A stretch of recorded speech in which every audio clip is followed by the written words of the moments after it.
Hello, तो अपन देख रहे थे क्या अपनी रे ऑप्टिक्स। हाँ, तो देखो रे ऑप्टिक्स में अपन ने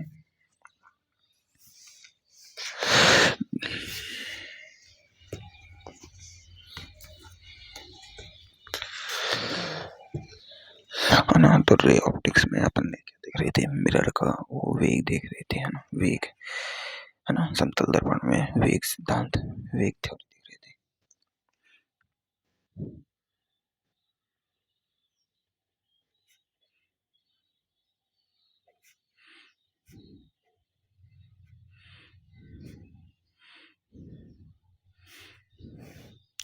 है ना, तो अपने पहले देखा कि भाई पहला पॉइंट से देखा अपन ने कि जब दर्पण तो स्थिर रहे और वेग कोई वस्तु इस तरह गति करे, तो अपन को देखो ये वाला एंगल है ना, ये लंबवत घटक हमेशा बदलना होता है। जो ये समानांतर घटक है ना, इसके समानांतर ये वी समानांतर को चेंज नहीं करना है। वी समानांतर ऐसे है तो ऐसे रख दो, लंबवत घटक ऐसे हैं तो इसको ऐसे कर दो। ये वस्तु का ये वी ऑब्जेक्ट है, वी इमेज है, ठीक है। इसको ये प्लस आई के प्लस जे कैप में है तो माइनस जे कैप में कर दो, ये प्लस के कैप में है तो माइनस के कैप में कर दो, ये माइनस के कैप में है तो प्लस के कैप में कर दो, उल्टा कर दो, बस सीधा सा बात है ना। पर अब देखो दूसरी कंडीशन क्या है, कि दूसरी कंडीशन ये है कि वस्तु तथा दर्पण दोनों ही गतिशील हो, यानी ऑब्जेक्ट और मिरर दोनों ही क्या है, गतिशील। तो इस कंडीशन में क्या करें भाई, जब दोनों ही गतिशील हैं, है ना, तो देखो जब दोनों ही गतिशील हैं तो अपन को पता है कि ये मिरर होता है। अब ये मिरर या तो इधर गति करेगा या इधर गति करेगा, ठीक है, गति तो ऐसे ही करेगा, है ना, ठीक है। और ये या ऊपर गति कर सकता है या नीचे गति कर सकता है mirror,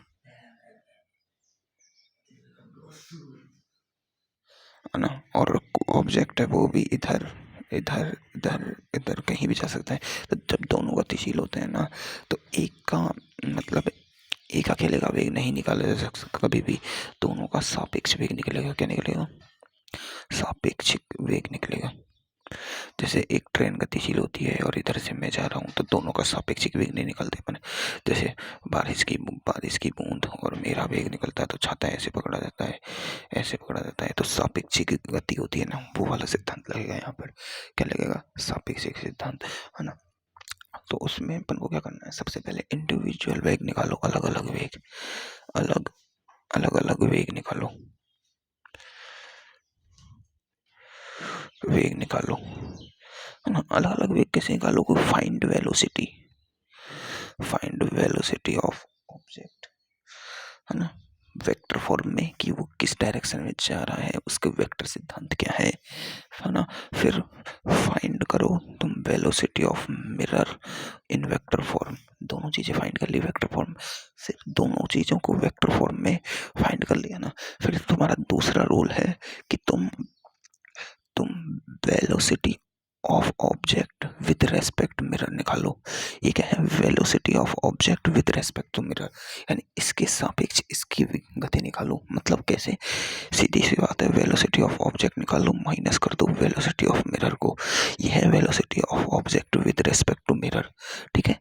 velocity of object with respect to mirror, mirror में से इसको घटा दो, सीधा सा बात समझ आई। विद वेक्टर फॉर्म में ही घटाना है, वेक्टर फॉर्म में ही घटाना है। तीसरी बात, अगर तुम्हें वेलोसिटी ऑफ ऑब्जेक्ट तो पता चल गया, अब तुम्हें वेलोसिटी ऑफ मिरर निकालना है, इमेज। तो velocity of image with respect to object भी निकाल सकते हो, वेलोसिटी ऑफ मिरर और velocity of image with respect to mirror भी निकाल सकते हो। मिरर कैसे निकालेंगे? वेलोसिटी ऑफ इमेज, है ना, माइनस वेलोसिटी ऑफ मिरर, है ना। अब देखो तुमने जो ये निकाला है ना, ये velocity of object with respect to mirror, इसमें सिर्फ ये वाला घटक चेंज होता है, कभी भी ये वाला घटक चेंज नहीं होता है। तुम्हें मैंने बताया कि जो समांतर घटक है वो चेंज नहीं होता है, चेंज नहीं होता है। तो तुम्हें क्या करना है भाई, हाँ? तुम्हें क्या करना है इसमें, इसको निकालने के लिए सीधी सी बात है, जो वेलोसिटी ऑफ मिरर निकाला है तुमने, उसका v लंबवत घटक है ना, उसका साइन चेंज कर दो, साइन चेंज कर दो। इतना करने की जरूरत नहीं है, साइन चेंज कर दो v लंबवत का, ठीक है। Velocity of image with respect to mirror आ जाएगी, ठीक है। या तुम इस फॉर्मूले से निकाल लो या तुम साइन चेंज कर लो, ठीक है। कोई भी तरीका अपना लो, कोई फर्क नहीं पड़ता, है ना, है ना। या तुम एक और तरीके से निकाल सकते हो कि तुम वेलोसिटी ऑफ इमेज निकालो पहले विद रिस्पेक्ट टू ग्राउंड, यानी धरती तो स्थिर अवस्था में होती है ना, विद रिस्पेक्ट टू ग्राउंड निकाल लो, फिर उसमें से वेलोसिटी ऑफ मिरर घटा दो। अब तुम velocity velocity of image with respect to ground कैसे निकाल सकते हो, वो निकाल सकते हो तुम, वो होता है वी आई नॉर्मली। क्या होता है वी आई, ठीक है, वेलोसिटी ऑफ इमेज होती है वो, है ना। और इसको निकालने का तरीका क्या है, ये तो है velocity of image minus velocity of mirror. मतलब सीधी सी बात है, इसके सापेक्ष इसको निकाल रहे हो तो इसमें से इसको घटा दो, इसके सापेक्ष इसे निकाल रहे हो तो इसमें से इसको घटा दो, सीधी बात है ना। अब ये तो तरीके हैं। अब करना कैसे है, करना अपन को प्रैक्टिकली है। तो प्रैक्टिकली करने के लिए सबसे पहले एक प्रैक्टिकली एग्जाम देखो। ये क्वेश्चन है भाई, इसमें 3 मीटर पर सेकंड से ये जा रहा है वेग इधर, और ऑब्जेक्ट भी जा रहा है इधर 2 मीटर पर सेकंड से, ठीक है। तो अपन को, और यहाँ इमेज बन रही है, तो इमेज का वेग निकालना है अपन को, वी आई कितना होगा भाई, है ना। इमेज अपन को कितनी मीटर पर सेकंड जाती दिखेगी, है ना। तो तुम्हें सबसे पहले देखो क्या निकालना है, वेलोसिटी ऑफ ऑब्जेक्ट और वेलोसिटी ऑफ इमेज निकाल ली, दे रखी है, ये रही डायरेक्शंस भी दे रखी है इनकी, है ना, इमेज और इसकी। अब अपन को क्या करना है भाई, अब अपन को सिंपली करना है, अब अपन को क्या करना है, अब अपन को देखो वेलोसिटी ऑफ ऑब्जेक्ट पता है 2i कैप, आई डायरेक्शन में ना।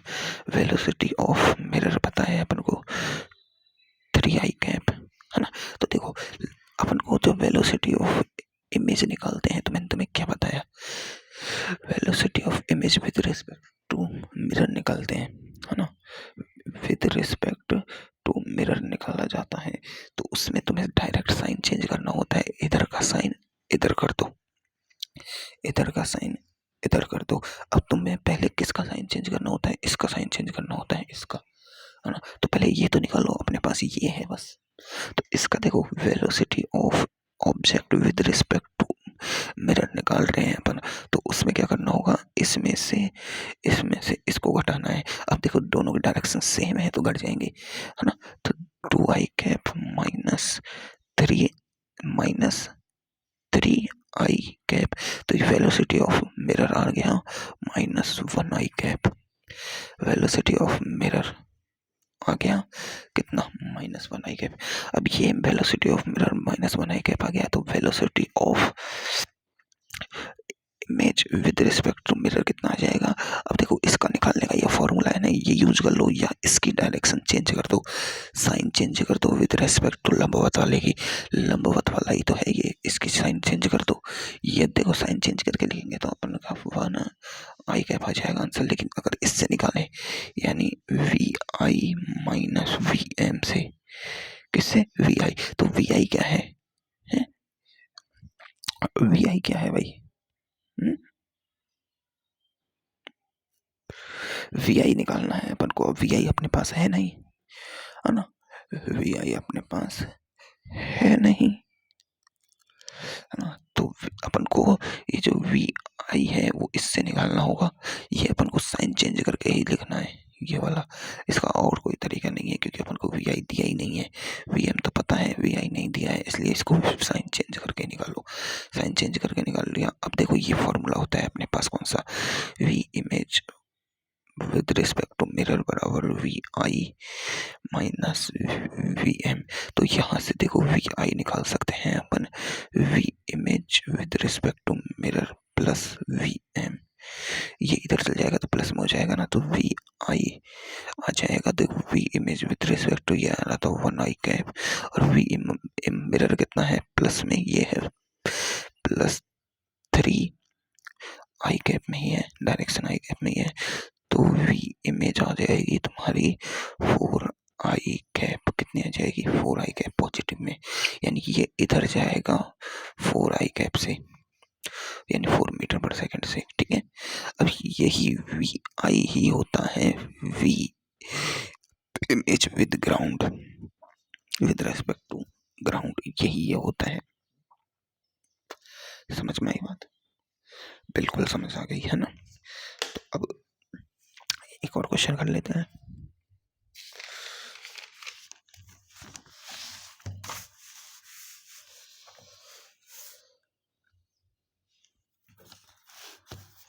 देखो अगला क्वेश्चन क्या है कि ये मिरर है, ये ऑब्जेक्ट है, ये 1 मीटर पर सेकेंड से जा रहा है ना, और ये जा रहा है अपना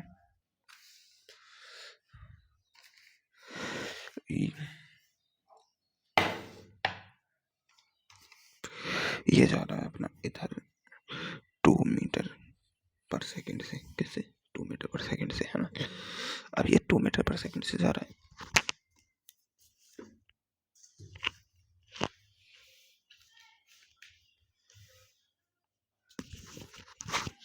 है ना, ये 2 मीटर पर सेकेंड से जा रहा है। तो अपन को ये ऑब्जेक्ट है तो इमेज यहाँ निकालनी है।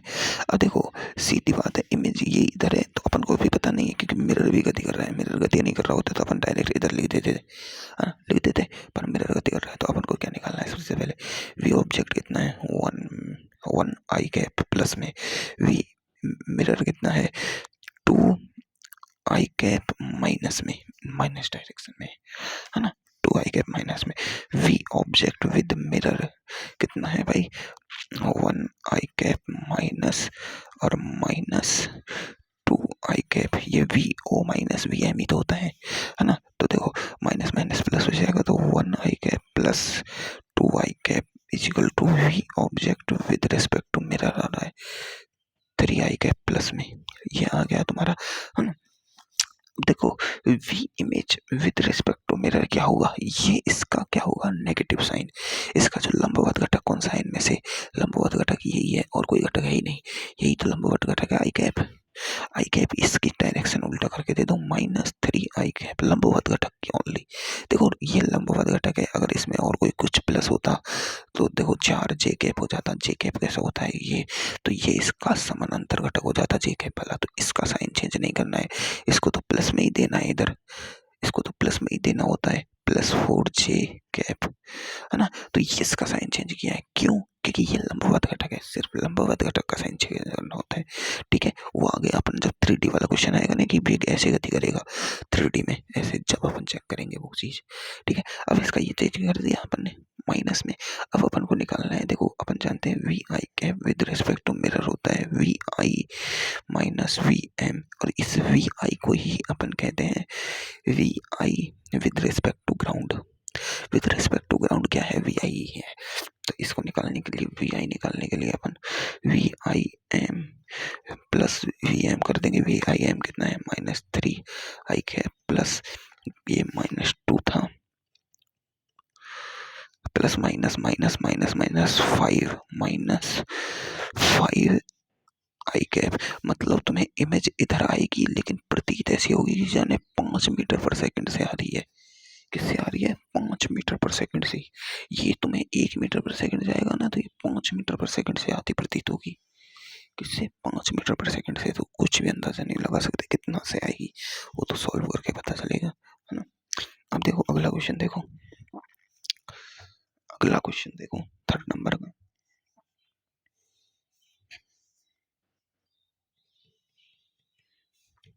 ये जा रहा है इधर 2 मीटर पर सेकेंड से, है ना। किससे जा रहा है? 2 मीटर पर सेकेंड से, और ये ऑब्जेक्ट रेस्ट में है। तो तुम्हें इमेज बतानी है कि इमेज क्या होगी, जाएगी कि घटेगी कि रुकेगी। ठीक है, तो देखो तुम्हें वी ऑब्जेक्ट दिया है 0, वी मिरर दिया है तुम्हें 2 आई कैप, ठीक है, वेग में। तो देखो V object with respect to mirror निकाल सकते हैं अपन, V object minus V mirror, तो ये हो जाएगा 0 - 2 आई कैप, तो ये V object with respect to mirror आ गया -2 आई कैप, तुम्हारा कितना आ गया -2 आई कैप। अब तुम इसको इसको देखो, ये लंबवत घटक कौन सा है, आई कैप वाला, ये लंबवत आई कैप है, समानांतर जे कैप है। तो लंबवत घटक की डायरेक्शन उल्टा करके दो तो V image with respect to mirror आ जाएगी +2 आई कैप। अब तुम इससे V image with respect to mirror से अपन वी इमेज -v मिरर करके तो वी इमेज निकाल लेंगे, V image with respect to mirror plus V M, यहाँ है ये 2 आई कैप और ये है तुम्हारा 2 आई कैप, तो ये वी इमेज तुम्हें लगेगी 4 आई कैप प्लस में, तो मतलब ये इमेज इधर जाती प्रतीत होगी 4 मीटर पर सेकंड से, इससे 4 मीटर पर सेकंड से। समझ आई क्वेश्चंस, क्वेश्चंस समझ आए ना, बिल्कुल। अब तुम्हें देखो ये क्वेश्चन भी समझ आ गया। अब मैं तुम्हें एक अच्छा क्वेश्चन कराता हूँ।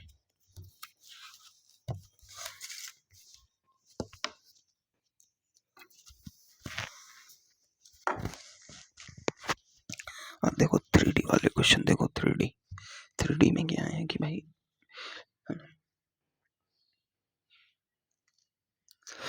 3D में क्वेश्चन देखो कि देखो इस क्वेश्चन को तुम इससे उतारना कि वहां मैंने बहुत उल्टा सीधा कर रखा है तो तुम्हें समझ नहीं आएगा, है ना। इस क्वेश्चन की जगह तुम यहीं से उतारना नोटबुक से, यहाँ से, है ना, क्योंकि क्वेश्चन में बहुत गड़बड़ करता हूँ। अब ये जा रहा है तुम्हारा इस डायरेक्शन में 20 मीटर पर सेकंड से, किधर से 20 मीटर पर सेकंड से, और लंबवत ये है मतलब समानांतर इससे ये है 37 डिग्री पर, कितने इधर 37 डिग्री पर वेग जा रहा है ना। और इधर तुम्हारा ये है ऑब्जेक्ट, ये भी जा रहा है इस समानांतर से 37 डिग्री पर 10 मीटर पर सेकंड से, है ना। तो अब तुम्हें क्या करना है, सबसे पहले तो ये मिरर है तो तुम्हें वी ये इमेज बताना है, वी इमेज कितना होगा, है ना। और वी ऑब्जेक्ट, अब तुमसे क्वेश्चन पूछ सकते हैं कि इसमें V image with respect to ground बताओ, तो ये क्या होता है, वी इमेज ही होता है। इसमें पूछ ले V image with respect to mirror बता दो, V object with respect to mirror बता दो, कोई सा भी क्वेश्चन पूछ सकता है तुमसे, है ना। तो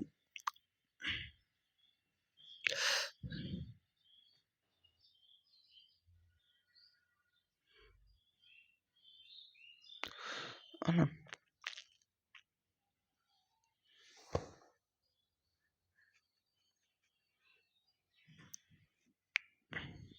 है ना। तो इसमें देखो सीधी बात बता दो, क्या तुम्हें सीधी बात बता दो, है ना, सीधी बात बता दो,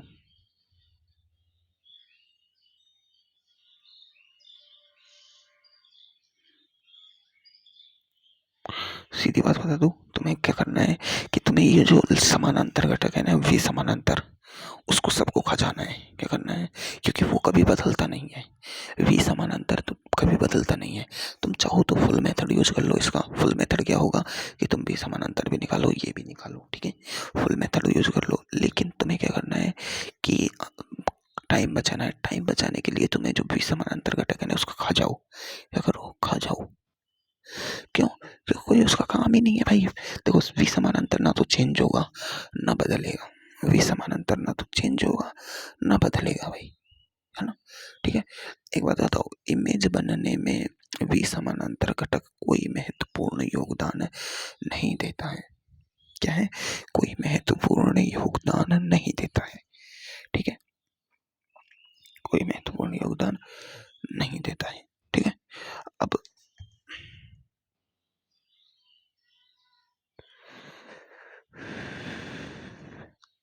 कोई महत्वपूर्ण योगदान नहीं देता है तो तुम्हें क्या करना है भाई,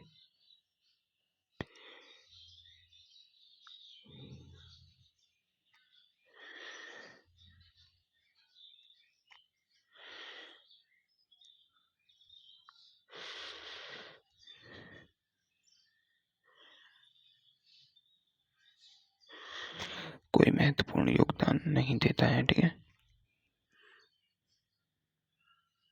अब देखो तुम्हें करना क्या है,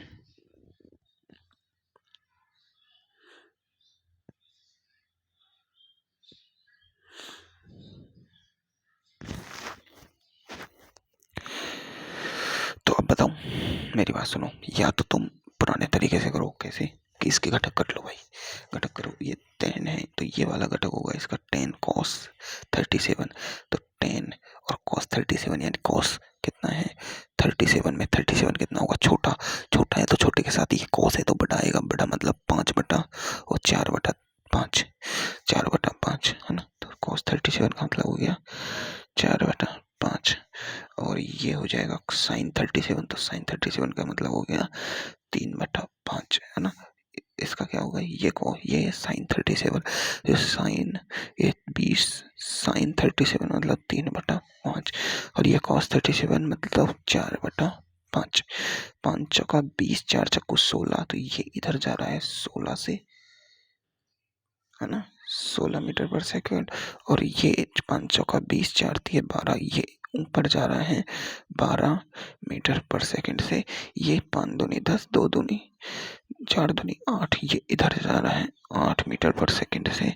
और ये ऊपर जा रहा है, ये ऊपर जा रहा है भाई 5 दूनी 10, 5 3 दूनी 6 मीटर पर सेकंड से। कितने से जा रहा है 6 मीटर पर सेकंड से। तो देखो तुम्हें दो वेग काम के लगे, एक तो ये वाला वेग कोई काम का नहीं, ये वाला वेग कोई काम का नहीं, है ना, ये वाला वेग कोई काम का नहीं और ये वाला तो वेग कोई काम का नहीं,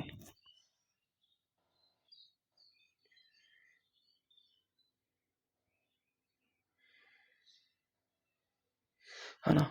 तो देखो मेरी बात समझो।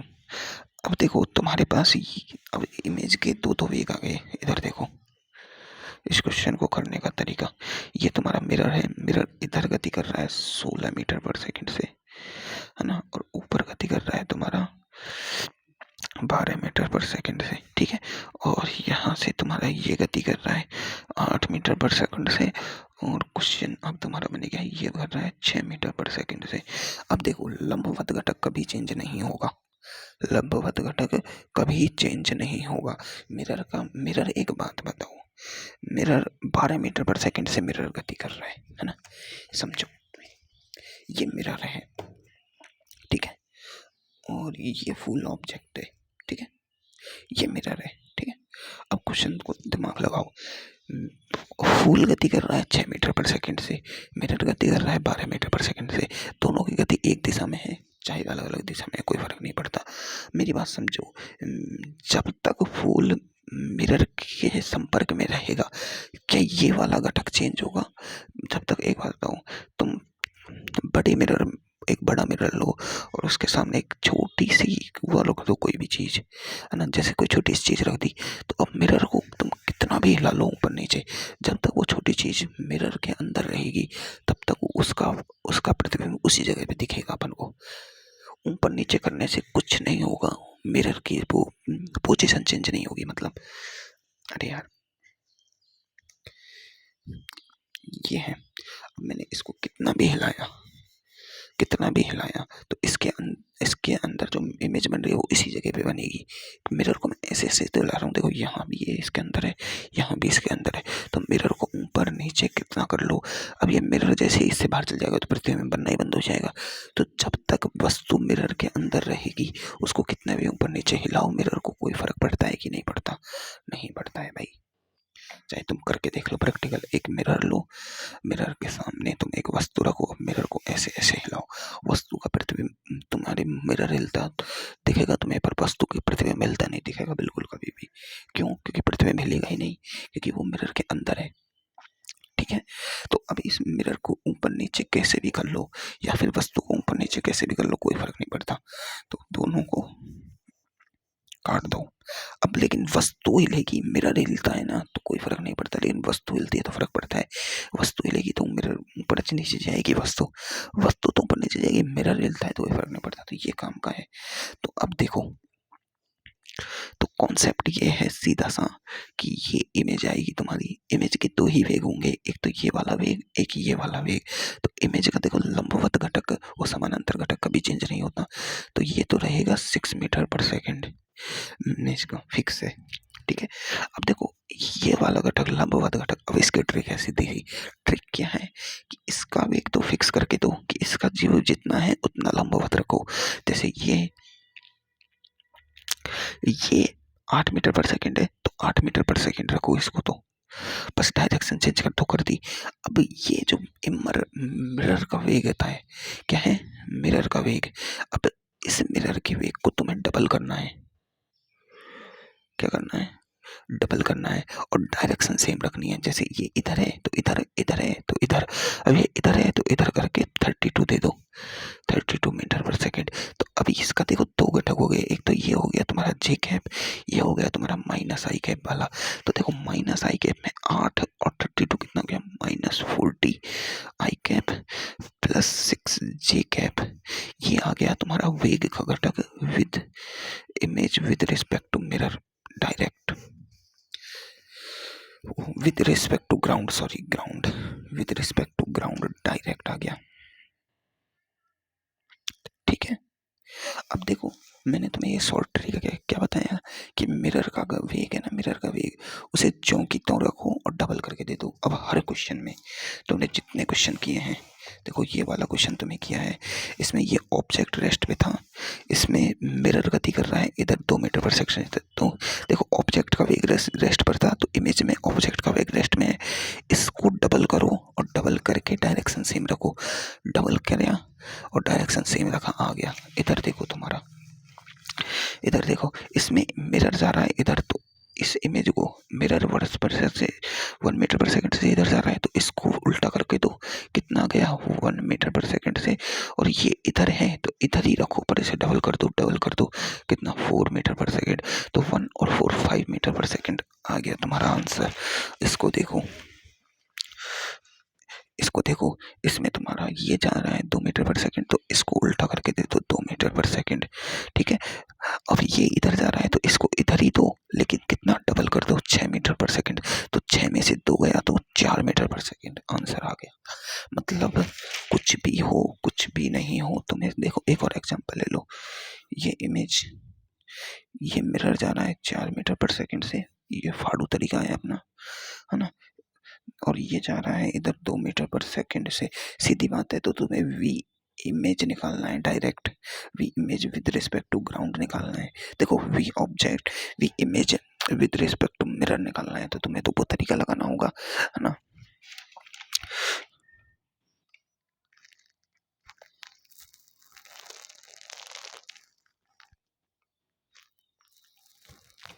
है ना, V image with respect to ground निकालना है ना। तो देखो ये 4 से जा रहा है तो 4 का इधर करके डबल दे दो, 4 दूनी 8। ये इधर जा रहा है तो इसका डबल करके दो, कितना 4, 2 दूनी कितना, वो डबल नहीं, इसका डबल नहीं करते 2, इसका 2 2, तो 2 और 8 10 मीटर पर सेकेंड से जाएगी ये 10 मीटर, और आई कैप में ये इसका वेग आ जाएगा, क्या आ जाएगा 10 मीटर आई कैप में।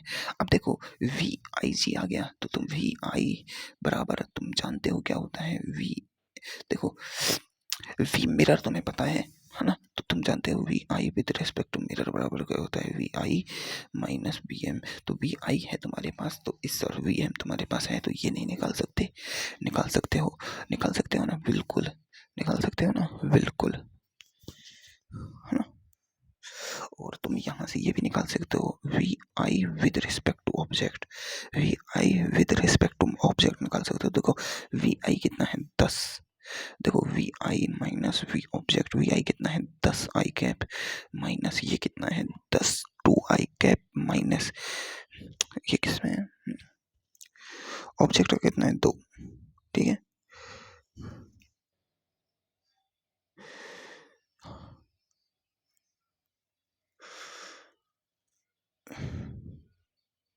ये जुड़ेगा ना माइनस और -2 आई कैप, क्योंकि इसकी डायरेक्शन इधर है ना, तो -2 आई कैप, तो ये जुड़ जाएगा 12, ये आई विद ऑब्जेक्ट जाएगा 12 मीटर पर सेकेंड से, है ना, किससे जाएगा 12 मीटर पर सेकेंड से। ठीक है। तो ये तुम्हें समझ आया ना कैसे करना है। तो तरीका क्या है कि मिरर का वेग डबल करके दे दो उसी डायरेक्शन में, इमेज का वेग ऑब्जेक्ट का वेग को उल्टी डायरेक्शन में दो, उल्टी ये इधर दिया तो इधर दे दो, पर वो परिमाण चेंज मत करो, तो तुम निकालना सीख गए होगे, तो तुम इतना तो कर लोगे मुझे लग रहा है ना। और तुम्हें कभी तरीका गलत लगे, समझना है, तो दोबारा मेरी ये क्लास देख लेना। तो तुम इसे लिख लो। क्या लिख लो कि अपन को कभी भी मिरर का दर्पण के ऊपर नीचे जाने से कोई मतलब नहीं होता है। दर्पण ऊपर नीचे जाए, ये लाइन लिख लो कि दर्पण ऊपर नीचे गति करे तो इसका वस्तु के प्रतिबिंब पर कोई फर्क नहीं पड़ता है। हाँ, वस्तु ऊपर नीचे गति करे तो उस पर प्रतिबिंब पर फर्क पड़ता है, पर दर्पण गति करे तो कोई फर्क नहीं पड़ता है।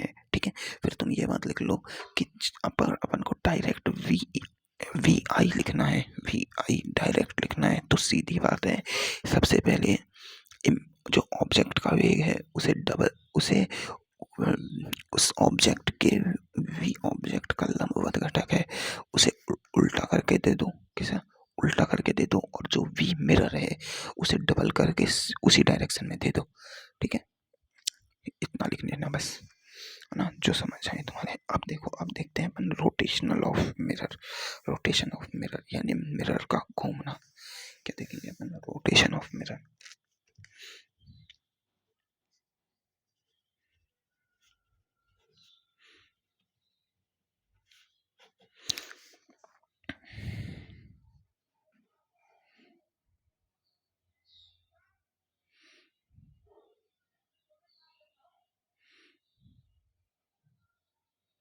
देखो मेरी बात समझो, ये समतल मिरर होता है, जगह पर रखा हुआ है। तुमने अगर थीटा किरण पर, ये इसका क्या है, अभिलंब, तुमने आपतित किरण थीटा कोण पर, अगर तुमने आपतित किरण डाली तो अपन को बताया कि वो थीटा कोण पर ही निकल जाएगी, परावर्तित किरण, है ना। अगर तुमने ये 2 थीटा कोण पर निकाली तो ये 2 थीटा कोण पर निकलेगी, है कि बात नहीं, है ना। लेकिन अब देखो मेरी बात समझो, ये पहले क्या था, आपतित किरण थीटा कोण पर, ठीक है ना, और ये थीटा कोण पर निकल रही थी। बात समझ आई? थीटा कोण पर थी और थीटा कोण पर निकल रही थी भाई, है ना। और अब तुम्हें देखो, तुम्हें ये भी पता है कि जो यहाँ से थीटा नहीं लिया जाता है, अपन एक्चुअल डायरेक्शंस लेते हैं। वो कैसे लेते हैं भाई? ये तुम्हारा मिरर होता है, ये तुम्हारा अभिलंब होता है मिरर का, होता है कि नहीं होता? होता है भाई। तो जब आपतित किरण कोई आती है और जब जाती है, तो ये देखो तुम, आई आपतित है और ये परावर्तित किरण है, ठीक है। तो ये पहले इस अभिलंब से थीटा मापा जाता है। अभिलंब से ये जो इसका कोण हो गया, ये इसका होता है आई कोण। ये इसका जो कोण हो गया वो हो गया आर कोण, है ना। आर कोण हुआ कि नहीं हुआ भाई? और आई और आर दोनों बराबर होते हैं, तो इसलिए मैं इसको भी लेता हूँ आई कोण, ठीक है। अब देखो, अब मैं इसे अब थीटा कोण पर परिवर्तित कर देता हूँ। तो देखो, ये आपतित किरण एक और आई और ये इसी थीटा कोण पर निकल गई। ये आई डैश किरण है, ये आई आर डैश किरण है। अब ये इससे कितनी थीटा कोण ऊपर है, तो ये जो पूरा एंगल हो गया वो कितना हो गया, आई प्लस थीटा। आई प्लस थीटा हुआ कि नहीं हुआ? अब इसकी डायरेक्शन देखो, इधर है, उल्टा, घड़ी की उल्टी दिशा में घूम रहा है, उल्टी ऐसे, है ना। तो उल्टी दिशा में एंटी क्लॉकवाइज। लेकिन देखो ये भी थीटा से निकली, तो ये कितना हो गया, ये वाला कौन हो गया, आई प्लस थीटा कोण, ये है क्लॉकवाइज। क्यों? क्योंकि देखो ये वाली डायरेक्शन में ये और ये होती है एंटी, ये होती है क्लॉकवाइज। अरे ये क्लॉकवाइज डायरेक्शन है, ये एंटी क्लॉकवाइज डायरेक्शन है, समझ में आई बात है? तो ये क्लॉकवाइज डायरेक्शन में, ये एंटी क्लॉकवाइज डायरेक्शन में है, दोनों की डायरेक्शन अलग अलग है, ठीक है। ये तुम्हें समझ आया? अब मेरी बात समझो, अब मैं क्या कर रहा हूँ, अभी तो मैंने किरण को थीटा कोण घुमाया, अब मैं दर्पण को ही थीटा कोण घुमा रहा हूँ। क्या कर रहा हूँ? दर्पण को थीटा कोण घुमा रहा हूँ, समझो, दर्पण को थीटा कोण घुमा रहा हूँ। क्या कर रहा हूँ? दर्पण को थीटा कोण घुमा रहा हूँ। तो देखो,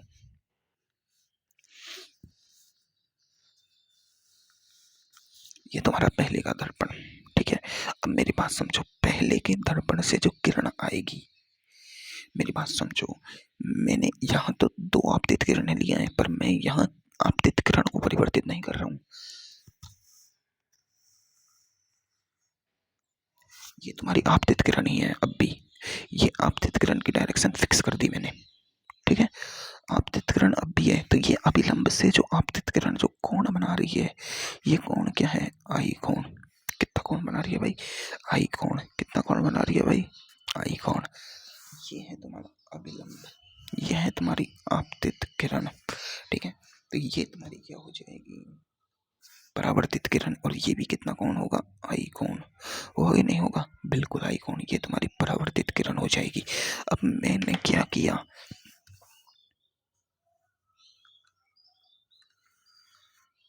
मैंने अभिलंब को ये दर्पण था पहले का, मैंने दर्पण को थीटा कोण घुमा दिया।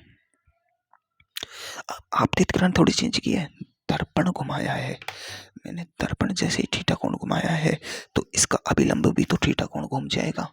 अभिलंब थीटा कोण घूमेगा कि नहीं घूमेगा भाई, अभिलंब भी थीटा कोण घूम जाएगा।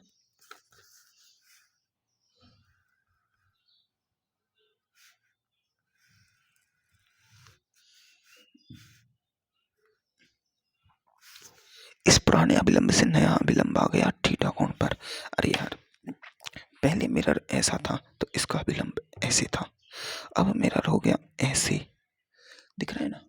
अब मिरर हो गया ऐसे तो इसका अभिलंब हो गया ऐसे। तो इतने पहले ऐसे था, अब ऐसे हो गया। तो ये जो एंगल दिख रहा है, ये थीटा एंगल नहीं आएगा, अभिलंब में आ गया ना। अभिलंब में आ गया थीटा एंगल, तो अब अभिलंब में थीटा एंगल आ गया। तो अब पहले आपतित किरण अभिलंब से कितनी थी, आई कोण पर अब नया अभिलंब तो ये है और आपतित किरण उसी डायरेक्शन में आ रही है। तो जो नई आपतित किरण का एंगल बन रहा है, ये तो देखो एंटी क्लॉकवाइज में ना, नई आपतित किरण का वो बन रहा है आई प्लस थीटा। तो जो अब नई आपतित किरण आई प्लस थीटा एंगल पर आ रही है अभिलंब से, तो जाएगी भी किस पर भाई, आई प्लस थीटा एंगल पर जाएगी भी किस पर, आर डैश। ये अब किस पर जाएगी भाई, अभिलंब से आई प्लस थीटा एंगल पर आई है, तो ये दोबारा किस पर जाएगी भाई, आई प्लस थीटा एंगल पर है। ये किस पर जाएगी, ये वाला एंगल बता दो तुम तो, ये अभिलंब से ये वाला एंगल ये जाएगा आई प्लस थीटा एंगल पर, ठीक है ना। तो देखो आई प्लस थीटा एंगल पर जा रही है, लेकिन मेरी बात समझो, मेरी बात समझो, ये तो इतना तो तुम कर लोगे कि ये आई प्लस थीटा एंगल पर इतनी झुक गई, तो ये इधर भी इतना ही झुक गया। अब तुम्हें चेक करना है कि जो पहले प्रकाश जो निकल रहा था वो था आर परावर्तित किरण, अब प्रकाश निकल रहा है आर डैश, तो इन दोनों के बीच कितना थीटा एंगल बचा है, ये तुम्हें बताना है कि कितने थीटा एंगल पर निकलेगी। तो देखो, अगर तुम ये वाला एंगल निकाल दो तो मैं ये वाला एंगल निकाल दूंगा। कैसे, देखो ये वाला एंगल इस टोटल एंगल में से घटा दिया जाए। टोटल एंगल क्या है, ये आई प्लस थीटा। इस टोटल एंगल में से मैं ये वाला एंगल घटा दूं, ये छोटा सा एंगल, ये वाला एंगल, तो ये वाला एंगल घटते ही ये वाले एंगल का मान आ जाएगा। इन दोनों परावर्तित किरणों के बीच का थीटा आ जाएगा। तो देखो ये वाला एंगल समझो, ये तुम्हें पता है कि आई, ये आई है ना, और ये भी आई है, दोनों आई आई है, क्योंकि आपतित किरण और परावर्तित किरण अभिलंब से बराबर थीटा पर होती है, बराबर कोण पर होती है। तो देखो, पर ये जो पुराना अभिलंब है वो नए अभिलंब से थीटा कोण आगे है, नया अभिलंब पुराने अभिलंब से थीटा कोण आगे है ना, थीटा कोण आगे है कि नहीं। तो अब तुम, ये एंगल है आई और ये एंगल है थीटा और ये एंगल है आई, कौन सा, ये पूरा टोटल एंगल आई। तो ये पूरे में से ये थीटा गया, या पूरा एंगल है समझो, या पूरा एंगल में से यह एंगल गया तो यह एंगल ना बचेगा, यह एंगल नहीं बचेगा क्या। तो देखो आई एंगल तो पूरा था और उसमें से मैंने थीटा एंगल घटा दिया, तो ये एंगल बचा। और ये एंगल, ये वाला एंगल ये है आई प्लस थीटा, तो आई प्लस थीटा में से आई माइनस थीटा गया तो ये वाला एंगल आ जाएगा। आएगा कि नहीं आएगा, बिल्कुल आ जाएगा। तो देखो आई प्लस थीटा माइनस आई और माइनस माइनस प्लस थीटा, तो आई से तो आई गया, ये एंगल आ रहा है टू थीटा। क्या आ रहा है, टू थीटा। मतलब ये तुम्हारा एंगल आ रहा है टू थीटा एंगल। मतलब अगर तुम अगर इमेज आपतित किरण को फिक्स रखो और मिरर को थीटा कोण घुमा दो। आपतित किरण को फिक्स रखो और मिरर को थीटा कोण घुमा दो, तो जो तुम्हारी परावर्तित किरण है वो डायरेक्ट 2 थीटा कोण आगे बढ़ जाएगी। कितनी कोण आगे बढ़ी? 2 थीटा। लेकिन यहाँ देखो, तुमने मिरर को फिक्स रखा और आपतित किरण को थीटा कोण आगे बढ़ा दिया। थीटा कोण आगे बढ़ाया तो परावर्तित किरण भी मिरर फिक्स करने पर थीटा कोण आगे ही बढ़ी है, पर मिरर डबल दे रहा है। मिरर कितना दे रहा है?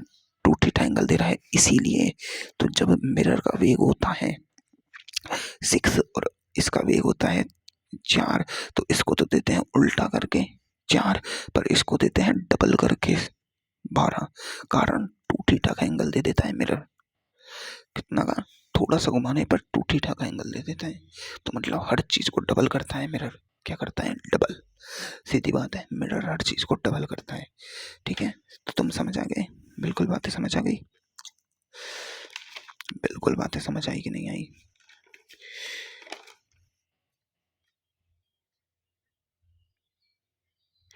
है ना? बिल्कुल बातें समझ आई। और देखो इसने प्रकाश को समान दिशा में परिवर्तित किया है 2 थीटा कोण पर। किस दिशा में? समान दिशा में। पर इसने विपरीत दिशा में, इसने विपरीत दिशा में किया है और उतना ही किया है, इसलिए इसकी डायरेक्शन को यहाँ विपरीत किया जाता है। देखो इसने विपरीत दिशा में, देखो यहाँ साफ साफ लिखा है, यदि आपतित प्रकाश की किरण को थीटा कोण से घुमा दिया जाए तो परावर्तित प्रकाश किरण समान कोण थीटा से विपरीत दिशा में घूर्णित हो जाती है। ठीक है, यदि दर्पण को थीटा कोण से घुमाया जाए तो परावर्तित प्रकाश प्रकाश समान दिशा में 2 थीटा कोण से घूर्णित हो जाता है। समान दिशा में 2 थीटा कोण से घूर्णित हो जाता है। ठीक है, तो अब अपन पढ़ेंगे नेक्स्ट अपना है, देखो अब एक क्वेश्चन कर लो। क्वेश्चन क्या है? छोटा सा क्वेश्चन है भाई। ये मिरर है, अभिलंब है, तुम्हें ये दे दिया कि इसकी एंगल, ये तुम्हें 20 डिग्री, ये तो घुमाया है तुमने 10 डिग्री, मिरर को घुमाया है 10 डिग्री और इमेज को घुमाया है तुमने 20 डिग्री। ठीक है, इमेज को घुमाया है 20 डिग्री, तो टोटल घूर्णन कितना आएगा? देखो जब भी अपन आपतित किरण को घुमाते हैं तो ये उतना ही रोटेशन देती है, पर विपरीत दिशा में। तो इसने दिया है इतना विपरीत दिशा में, है ना? तो ये परावर्तित किरण को जो रोटेशन देगी ये आर थी, ये इसे विपरीत दिशा में देगी इतना ही। कितना? इतना ही 20 डिग्री का। इसने ये एंटी क्लॉकवाइज में घुमाया है तो ये क्लॉकवाइज 20 घुमाएगी। अब देखो ये क्लॉकवाइज अपन ने ऐसे घुमाया है 10 डिग्री का, तो मिरर को क्लॉकवाइज जब 10 डिग्री घुमाते हैं तो ये भी 10 डिग्री का रोटेशन देता है with clockwise, same direction, same direction. और ये कितना देगा? डबल देगा, 20 डिग्री। तो नेट कितना आ गया? ये भी क्लॉकवाइज आया, तो नेट कितना आ गया? ये आ गया 20 क्लॉकवाइज रोटेशनल। आया कि नहीं आया? बिल्कुल, यही तो नियम था। पहला नियम कहता था कि अगर तुमने इमेज को विपरीत दिशा में घुमाया है तो उसे उल्टी दिशा में दो, इधर घुमाया है तो इधर दो, और उतना ही दो जितना दिया है। इधर थीटा था तो इधर थीटा दिया। इसको जिस डायरेक्शन में घुमाया है उस डायरेक्शन में घुमाओ, पर डबल करके दे दो, डबल करके दे दिया। वही मिरर वाला कॉन्सेप्ट है। ठीक है, तो ये तुम्हें समझ आई? बिल्कुल बातें समझ आई ना? अरे बातें समझ आई कि नहीं आई भाई? आ गई होगी। तो अब ना छोटी छोटी बातें कर लेते हैं अपन काम की। काम की क्या बातें हैं कि अपन दर्पण से दूरियां निकालना सीख लेते हैं। क्या? दूरियां निकालना सीख लेते हैं। तो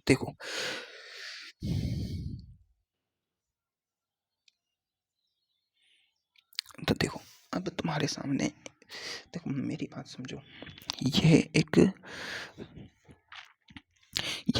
देखो कॉफी में आदमी का चित्र है, पर मैं चाहता हूँ कि तुम मतलब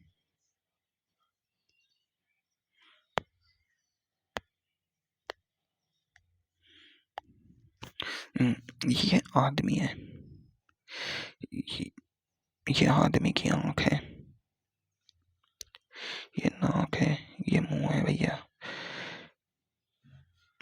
ये आदमी की बॉडी है, ये आदमी के हथौड़े हैं, ये इसकी टांगे हैं, ये इसके जुत्ते हैं भाई, ठीक है, बढ़िया आदमी बना दिया यार, है ना। ये मिरर रखा है इसके सामने, ठीक है, क्या रखा है भाई, मिरर। और ये सेम आदमी डुप्लीकेट हो गया इधर, ठीक है।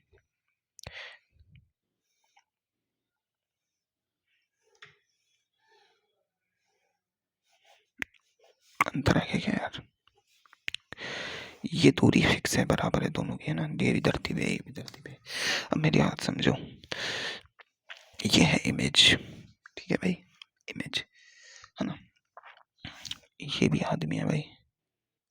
अब मैं जब मिरर को देखूंगा तो मेरी आंखें, ये जो, ये दूरी फिक्स है, ये दूरी फिक्स है ना, ये आंखों से यहाँ तक की दूरी है, इसको मैं कह रहा हूँ H1, ठीक है। और आंखों से नीचे तक की दूरी है, इसको कह रहा हूँ H2। और ये जो दूरी है टोटल, ये है पूरी H। तो H बराबर क्या है, H1 प्लस H2, क्या है भाई, H1 प्लस H2, ठीक है। ये मिरर से इसकी दूरी है x, तो ये भी दूरी पे कितना बनेगा, x पर।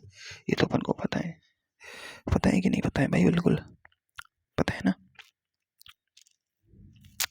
पता है। और ये प्रतिबिंब कितने हाइट का बनेगा, h हाइट का, है ना। अब मेरी आंखें देखो, एक लाइन तो देगी ये वाला एंगल, ठीक है, और एक लाइन, अब मेरी आंखें कि ये पहली किरण तो इसे देखने के लिए यहाँ होगी, और लास्ट की किरण ये होगी। अब अंदर बहुत सारी किरणें जाएंगी जो पूरा प्रतिबिंब बनाएंगी, ठीक है, पूरा प्रतिबिंब बनाएंगी। तो दो ही किरणें जाएंगी, एक तो ए बिंदु पर, एक ये बी बिंदु पर लास्ट किरण जाएगी। ये जो लंबाई मैं ले रहा हूँ, ये है तुम्हारी एक्स डेक्स, और ये तुम्हारी जो दूरी है, ये है तुम्हारी वाई। तो ये वाई वह दूरी है, देखो। अब तुम्हें इस प्रतिबिंब, ये जो पूरा है ये प्रतिबिंब है भाई, ये पूरा प्रतिबिंब है, मेन हाइट ये यहाँ तक है, ठीक है। तो इसमें ये जो दूरी है, तुम्हें इस दूरी की कोई आवश्यकता नहीं हुई, नहीं हुई ना। अरे इस दूरी की, इस इतने प्रतिबिंब की कोई आवश्यकता नहीं है, तुम्हें मेन प्रतिबिंब चाहिए ये एक्स डेक्स ऊंचाई का, एक्स डेक्स ऊंचाई का। तुम्हें मेन जो प्रतिबिंब चाहिए वो कितना चाहिए, एक्स डेक्स ऊंचाई का प्रतिबिंब चाहिए। इस एक्स डेक्स ऊंचाई के प्रतिबिंब, जो एक्स डेक्स ऊंचाई का जो तुम्हारा प्रतिबिंब है, एक्स डेक्स ऊंचाई का प्रतिबिंब, ये प्रतिबिंब होना चाहिए तुम्हारे, इतना बड़ा प्रतिबिंब वो होना चाहिए मिरर प्रतिबिंब का। मिरर, इस मिरर के अंदर तुम पूरा प्रतिबिंब देख सकते हो, देख सकते हो कि नहीं देख सकते हो, देख सकते हो, दिख रहा है भाई, पूरा दिख रहा है, यहाँ से यहाँ तक। ये मिरर कोई काम का नहीं है।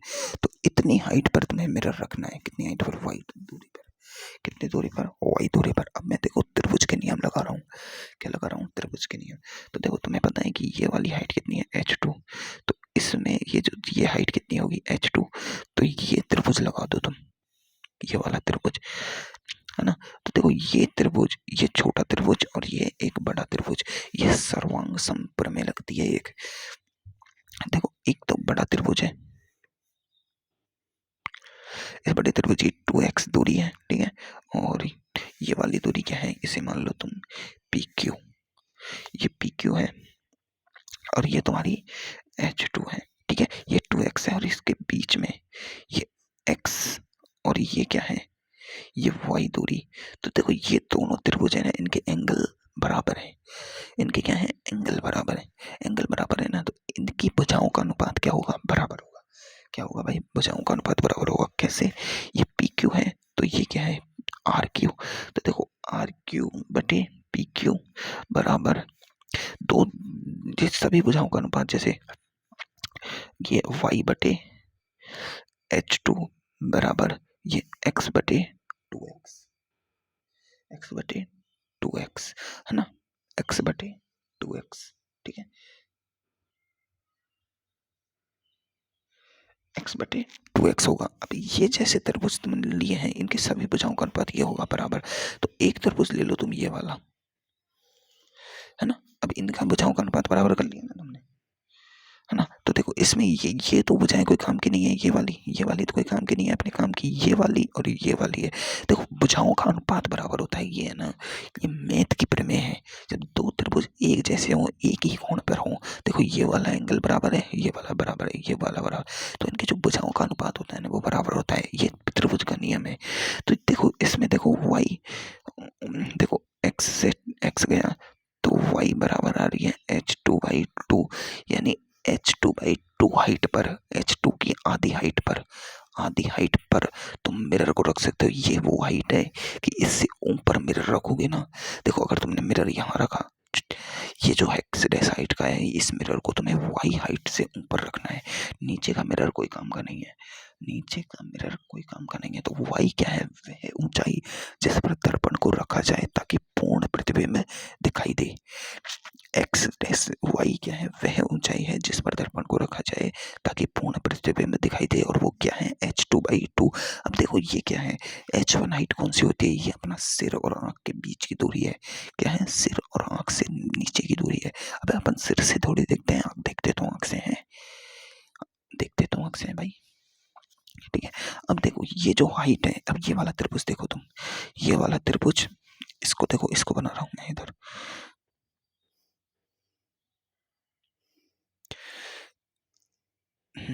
ठीक है। ये तुम्हारी एक्स एक्स है, ये तुम्हारी पूरी हाइट है एच, देखो ये तुम्हारी कितनी है, पूरी हाइट है, देखो ये पूरी हाइट है एच, ये एक्स एक्स है ना। और ये देखो यहाँ से यहाँ तक की दूरी ये एक्स है, और ये भी एक्स है, तो ये टोटल दूरी 2x है। कितनी है भाई, 2x, कितनी है भाई, 2x। तो देखो ये तो 2x है और ये x है, तो अब इनकी भुजाओं का अनुपात क्या होगा फिर, बराबर, तो x/2x और x/बटे h ये बराबर होगा। तो तुम्हें यहाँ से x आ जाएगी, x आ रही है h/2, तो मतलब x वह x क्या है, x वह लंबाई है जितने लंबाई का तुम्हें कम से कम दर्पण चाहिए, कम से कम दर्पण चाहिए x लंबाई का पूरा प्रतिबिंब देखने के लिए। और कितनी ऊपर चाहिए, y दूरी ऊपर चाहिए, कितनी दूरी चाहिए, y दूरी ऊपर चाहिए। तो ये ऐसा क्वेश्चन आता है, ये क्वेश्चन ही है, ठीक है। अब देखो एक और बात समझो, तो तुम जब इतना ही सीख लिया, इतना ही सीख लिया, तो एक और क्वेश्चन करो।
अब देखो क्वेश्चन ये कह रहा है कि भैया ये एक मिरर रखा है, ये तुम हो, ये तुम्हारी आंखें हैं, है ना, ठीक है।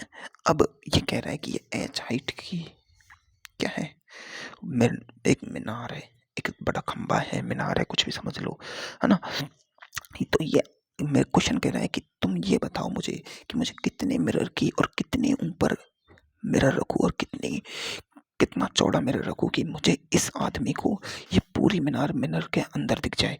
तो देखो आदमी को पूरी मिनार देखनी है, आदमी को पूरी मिनार देखनी है, तो इसकी आंख से एक लाइन तो इसके टॉप तक और एक लाइन टॉप नीचे तक छोड़ दो, ये दिख गई। तो मुझे इतना ही मिरर चाहिए, बस इतना ही मिरर चाहिए कि मैं पूरी मीनार देख सकूं। कितना मिरर, इतना ही, 2 लाइनों के अंदर का। और ये इस हाइट पर चाहिए, किस हाइट पर चाहिए, ये। तो ये क्या होती है अपनी y और ये होती है अपनी x डेक्स, क्या होती है x डेक्स, सीधी बात है। तो देखो सीधी सी बात है, तो देखो त्रिभुज बना दो, एक तो ये रहा, एक तो ये त्रिभुज बन गया, और एक तुम्हारा बन रहा है ये वाला त्रिभुज, ठीक है। तो देखो एक त्रिभुज तो ये वाला बनाओ, है ना, इस वाले त्रिभुज के अंदर अंदर जल्दी से देखो, इतना टाइम नहीं है।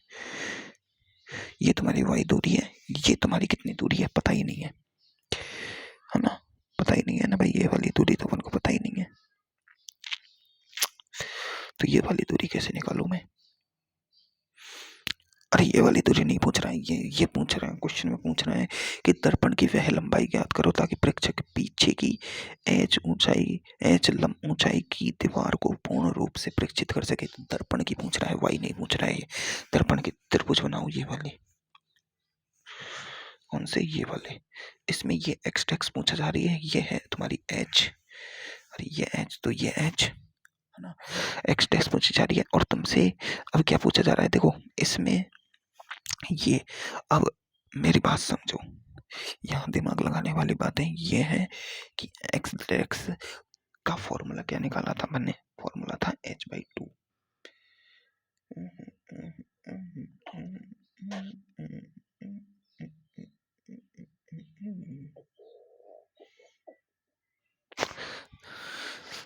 आधा कर दो, क्या कर दो, आधा, आधा कर दिया, आधा कर दिया ना अपन ने, त्रिभुज को आधा कर दिया, कोई दिक्कत नहीं है, काट दिया बीच में से। अब काट दिया तो ये वाली दूरी कितनी बची, ये वाली दूरी कितनी बची, त्रिभुज को आधा कर दिया ना तो सब कुछ आधा हो जाएगा। क्या हो जाएगा, सब कुछ आधा हो जाएगा। ये बचा h/2 तुम्हारा, ये बचा तुम्हारा x/2, x'/2। ये तुम्हारी दूरी आ रही है, कितनी आ रही है भाई, ये दूरी तुम्हारी है l/3, l/3, और ये दूरी है तुम्हारी यहाँ से यहाँ तक l + l/3, l + l/3 कितना हो गया, 3l + l, ये हो गया तुम्हारा 4l/3। ये टोटल दूरी आ रही है तुम्हारी 4l/3। तो देखो आधा करने से फायदा क्या होगा कि अपन को ये त्रिभुज निकाल लिया अपन ने।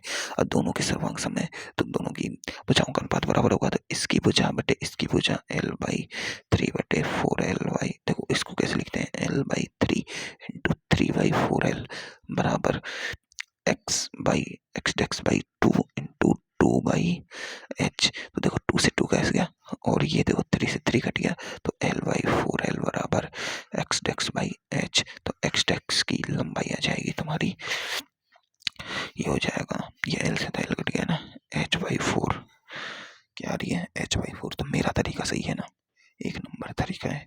तो इस क्वेश्चन को मेरे तरीके से करना, ठीक है, क्वेश्चंस लिख लेना और इस तरीके से करना। अब तुम्हें मैं कुछ चीजें बताता हूँ, पर मैं अभी आता हूँ, रुको।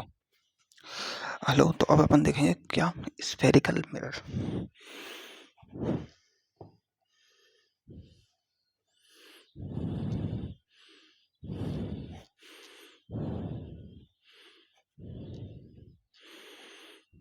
गोलीय दर्पण। तो देखो गोलीय दर्पण क्या होता है, क्या होता है भाई गोलीय दर्पण, तुम अच्छे से जानते हो। दो प्रकार के गोलीय दर्पण होते हैं, उत्तल अवतल। बनते किससे, गोले से। ये गोला लिया, ये गोले को आधा कर दूं ना मैं, आधा, ये आधा गोला, तो ये जो पूरा हिस्सा बन रहा है ये गोले का, ये इसका द्वारक कहलाता है। अब देखो तुम्हें पता है कि इसकी जो रेडियस होगी वो हमेशा होगी, इसलिए हर पॉइंट पर होगी। इस जो पॉइंट को कहा जाता है, इसे कहा जाता है सी, वक्रता केंद्र, और इससे जो दूरी होती है उसे कहते हैं आर रेडियस। क्या कहते हैं, आर रेडियस, ठीक है, वक्रता केंद्र और आर रेडियस। लेकिन जो दर्पण बनाया जाता है, वो मेरी बात समझो, जो दर्पण बनाया जाता है ये तो होती है इसकी रेडियस, ये होती है इसकी वक्रता त्रिज्या, लेकिन दर्पण काटा जाता है ऐसे, छोटा बिल्कुल। तो ये पॉइंट होता है जहां से काटा जाता है, ये इसका फोकस पॉइंट होता है। क्या होता है, फोकस पॉइंट। और जो ये दूरी होती है वो होती है एक्स, क्या होती है, फोकस दूरी। क्या होती है, फोकस दूरी। तो मैं इसको ऐसे काट के और इसे बाहर से पॉलिश कर दूं, तो देखो ये बाहर से पॉलिश किया तो ये बन गया तुम्हारा अवतल दर्पण, जिसका ये फोकस हो गया। क्या हो गया, फोकस। और इसकी वक्रता केंद्र कितनी है, इतनी दूरी पर होता है। कितनी दूरी पर होता है, वक्रता केंद्र सी पर होता है। किस पर होता है, सी पर। सी से जो लाइन जाती है वो उसकी होती है रेडियस, लंबवत लाइन होती है हमेशा। क्या होती है, रेडियस। वक्रता त्रिज्या कहते हैं इसे, है ना। और ये वक्रता त्रिज्या हर बिंदु पर क्या बनाती है, अभिलंब। क्या बनाती है, अभिलंब। और ये बनाती है हर बिंदु पर अभिलंब, इससे जाने वाली अभिलंब नहीं बनाती है। इससे वक्रता त्रिज्या से वक्रता केंद्र से जाने वाली लाइन है, ये बनाती है अभिलंब, यानी ये अभिलंबवत जाती है। क्यों जाती है? क्योंकि ये रेडियस गोले के हर पॉइंट पर क्या देती है? एक लंब देती है हर चीज पर। रेडियस हर चीज पर क्या देती है? हर पॉइंट पर क्या देती है? एक लंब। ये इसका पी पॉइंट हो गया, ध्रुवक, है ना। पॉइंट को क्या कहते हैं? ध्रुव। अगर मैंने इसको अंदर से पॉलिश कर दिया तो ये हो जाएगा इसका उत्तल दर्पण। क्या हो जाएगा? उत्तल दर्पण। अपन अब मेन बात करेंगे अभी अवतल की। तो देखो, केंद्र से गुजरने वाली हर लाइन अब लंबवत जाती है। और मैंने तुम्हें क्या बताया? जो लाइन मिरर के लंबवत आती है, जो लाइन मिरर के लंबवत आती है वो जाती भी मिरर के लंबवत है। मतलब उसकी आपतित किरण और परावर्तित किरण 180 डिग्री का एंगल देती है। तो ये आई है तो जाएगी भी ऐसे, जाएगी भी ऐसे। सीधी बात है, ये तो मैंने तुम्हें पहले ही बता दी थी, है ना। तो अब अपन छोटी छोटी बातें कर लेते हैं मिरर की। देखो, अब अपतन दर्पण के लिए बातें करेंगे छोटी छोटी। किसके लिए?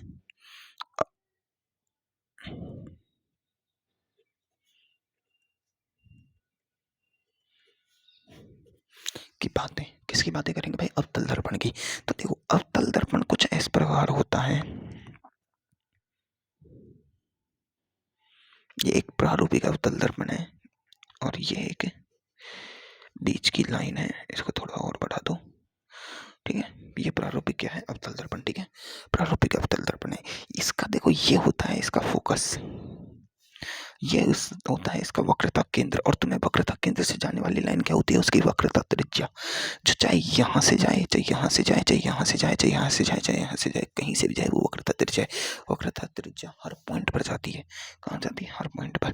तो ये इसकी जो लाइन मैंने खींच दी, रैंडम लाइन, ये इसकी क्या है? वक्रता त्रिज्या, ठीक है। ये अभिलंबवत जा रही है तो ये जाने की दिशा और इसके आने की दिशा सेम रहेगी। ये इसकी क्या है? मुख्य अक्ष। ये क्या है? दर्पण की मुख्य अक्ष। दर्पण की मुख्य अक्ष। ये क्या है? इसका फोकस बिंदु। क्या होता है? फोकस बिंदु। क्या होता है भाई? ये इसका फोकस बिंदु होता है ना। क्या होता है भाई? फोकस बिंदु, ठीक है। क्या होता है भाई? फोकस बिंदु, है ना। और ये जो गई है, ये अभिलंब भी बना रहा है। क्या बना रहा है भाई? अभिलंब भी बना रहा है। आर क्या है? इसकी वक्रता त्रिज्या। तो देखो, अगर मैं कोई दूरी ऊपर की ले रहा हूं, देखो चिन्ह बड़े बड़े बाद में देखेंगे। आर क्या है? इसकी वक्रता त्रिज्या। सी क्या है? वक्रता केंद्र। वक्रता केंद्र। आर क्या है? फोकस बिंदु। फोकस बिंदु, है ना। और ये पी पॉइंट है। पी क्या है? इसका ध्रुव। और पी और एफ क्या है? ध्रुव से फोकस की दूरी। ध्रुव से फोकस की दूरी इसे कहते हैं फोकस दूरी।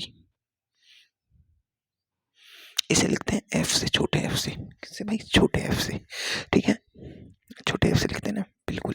अब पहली बात करेंगे अपन फोकस की। छोटी छोटी बातें हैं, समझ लो। फोकस क्या होता है? फोकस वह बिंदु होता है जहां पर जो प्रकाश की किरणें समानांतर आती हैं। मतलब ये प्रकाश की किरणें हैं, ये अवतल दर्पण है, ये इसकी मुख्य अक्ष है ना। तो कोई समानांतर किरण आ रही है, समानांतर किरण आ रही है, तो समानांतर किरण आके जिस बिंदु पर टकराती है, जिस बिंदु पर जितनी समानांतर किरणें आती हैं, जिस बिंदु पर टकराती हैं, ये परावर्तित होकर जिस बिंदु पर टकराती है, उस बिंदु को कहा जाता है फोकस। यानी समानांतर किरणें आके जिस बिंदु पर टकराती हैं उसे फोकस कहा जाता है ना। आकर मिले या मिलती हुई प्रतीत हो,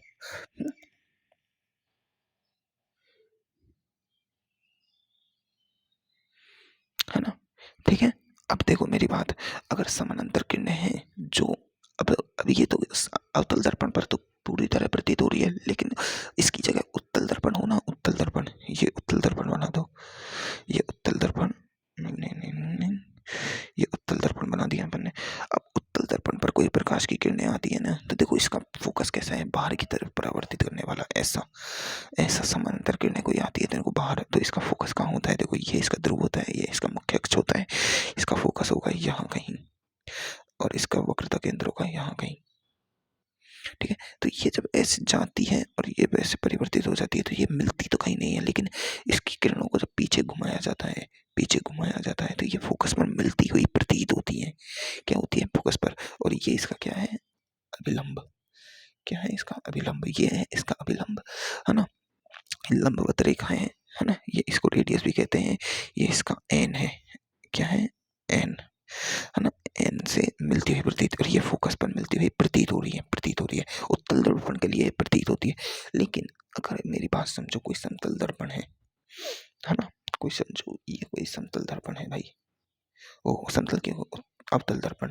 अब फोकस पर जो आ रही है, मतलब समान, ये अभी तो कैसी है, समानांतर किरणें है सारी, कैसी है, समानांतर किरणें। अगर जो आपतित प्रकाश पुंज समानांतर हो सकता है, अभिसारी हो सकता है, अपसारी हो सकता है, 3 प्रकार के बड़े नहीं थे शुरू शुरू में। एक तो ऐसा हो सकता है जो इधर से यूं निकले, एक ऐसा हो सकता है जो आता प्रतीत हो, ये अभिसारी है, ये अपसारी है कि नहीं। ऐसा भी प्रतीत हो सकता है। मतलब आपतित प्रकाश किरण है जो समानांतर किरणें, ये जो समानांतर किरणें हैं वो जो मुख अक्ष के समांतर ना हो। समानांतर किरणें तो हैं, पर ये क्या है, मुख अक्ष के समानांतर। मुख्य अक्ष ये है, इसके समानांतर। पर अब देखो, ये मुख्य अक्ष है इसका, पर जो समानांतर किरणें हैं वो इसके मुख अक्ष के समानांतर नहीं है। मुख अक्ष के समानांतर नहीं है, पर किरणें तो समानांतर है, किरणें तो समानांतर है। अब क्या हो भाई, अब ये जो फोकस होता है, तो ये फोकस तल होता है एक, क्या होता है, फोकस तल। ये होता है फोकस तल। फोकस तल में फोकस में मेन पॉइंट होता है।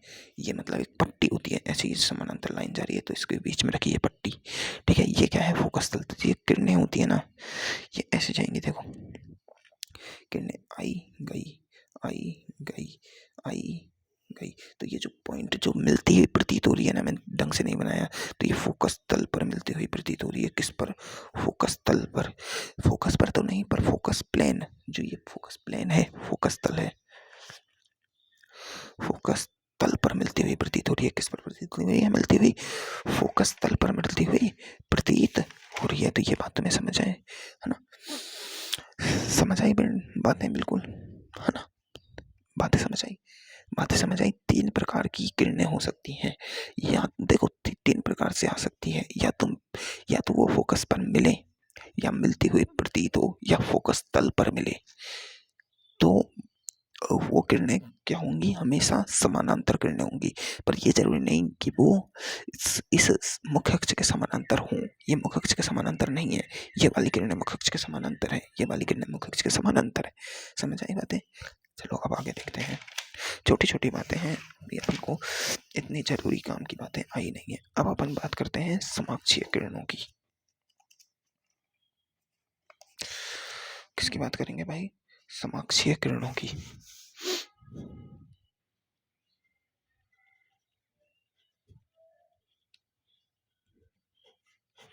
समाक्षीय किरणें, देखो PARE, परएक्सियल,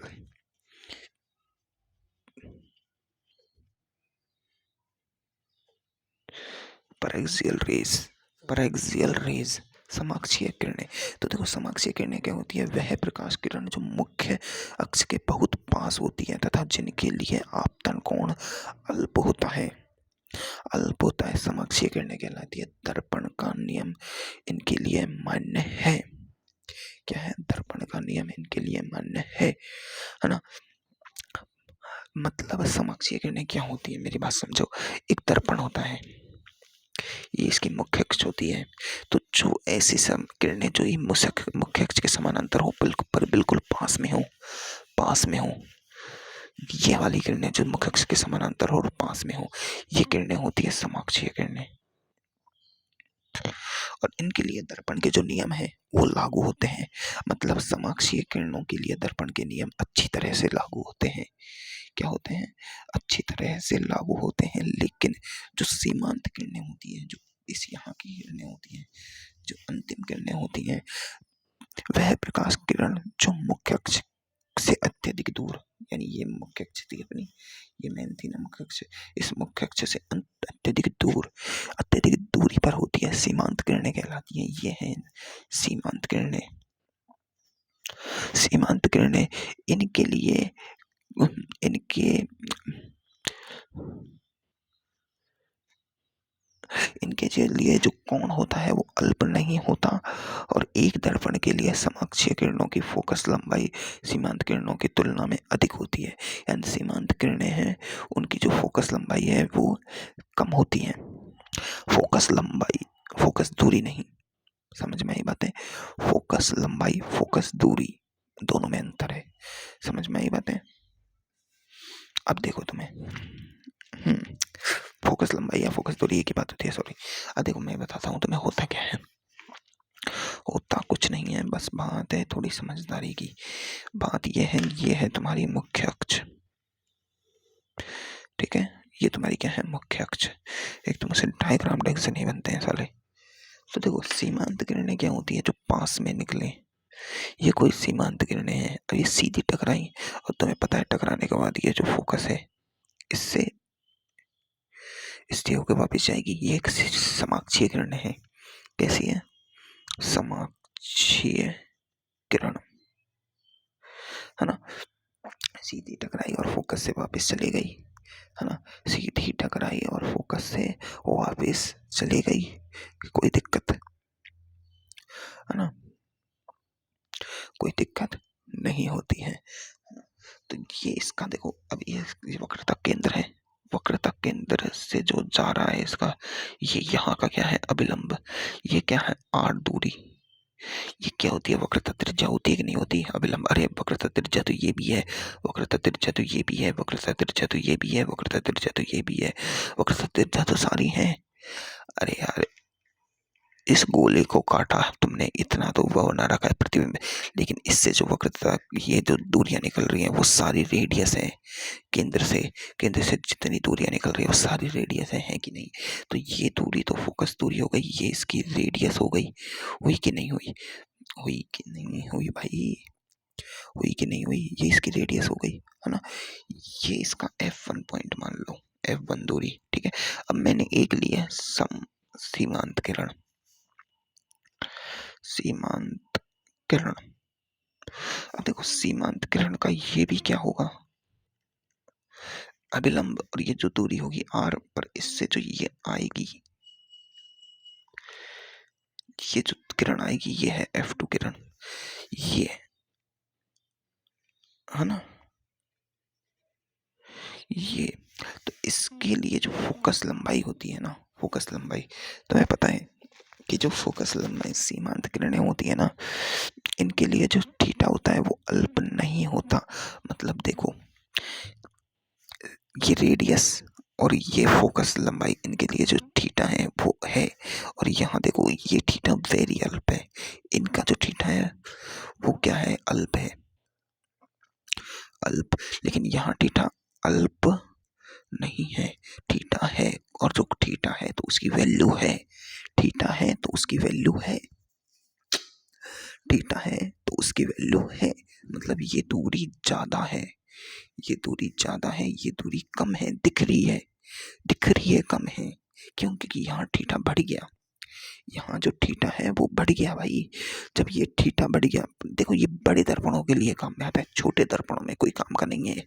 बड़े दर्पणों में काम का आता है, जिनकी जो मतलब बहुत बड़े दर्पण होते हैं, गोलीय दर्पण, उनमें उनमें ये फर्क साफ दिखता है। तो जो समाक्षीय किरणें हैं, समाक्षीय किरणें, उनकी जो फोकस दूरी होती है एफ, समाक्षीय की, वो होती है, वो होती है रेडियस की आधी, रेडियस की आधी, है ना? क्योंकि उसमें जो थीटा होता है वो अल्प होता है, थीटा होता है जो अल्प होता है ना? रेडियस की आधी होती है। लेकिन जो सीमांत किरणें होती है ना, सीमांत किरणें, ये देखो एक प्रैक्टिकल वो है डाटा, तो तुम्हें प्रैक्टिकल करना होगा, प्रैक्टिकल करना होगा। अब ये विष्णु सर तो इसे तुम्हें डेरिवेशन से सिखा देते, पर पलक सर ने डेरिवेशन से नहीं सिखाया है, बस पलक सर ने समझा दिया है कि ये होता है, ठीक है? तो विष्णु सर होते तो इसे डेरिवेशन से बताते कि ये दूरी तुम्हें निकाल के बताते, ये दूरी तुम्हें निकाल के बताते, फिर इसमें से इसको घटाते जब तुम्हें अंतर बताते, है ना? तो जो एप सीमांत होता है ना, सीमांत, ये R minus R cos theta होती है। कितनी होती है भाई? R minus R cos theta होती है, ठीक है ना? R minus R cos theta होती है ये, ठीक है? R by two, sorry, R by two minus शायद ये यार इसमें थोड़ा डाउट है मेरे को, ये आर है या r/2 है, अभी इसमें डाउट है यार बहुत बड़ा। ये r/2 minus r cos theta होने चाहिए, है ना।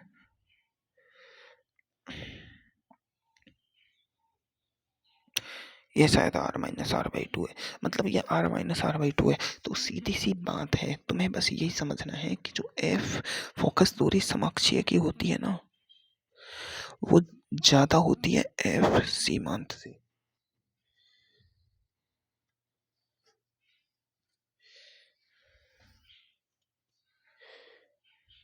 क्या होती है, सीमांत से अधिक होती है फोकस दूरी। बस इतना तुम्हें याद रखना है, इतना तुम्हें याद रखना है, बस ये काम की चीजें हैं। तो देखो, इस प्रकार एक बड़ी वस्तु का प्रतिबिंब दर्पण के अलग अलग बिंदुओं पर स्थित होता है तथा धुंधला प्रतिबिंब दिखाई देता है। इसे गोलीय दर्पण का दोष भी कहते हैं।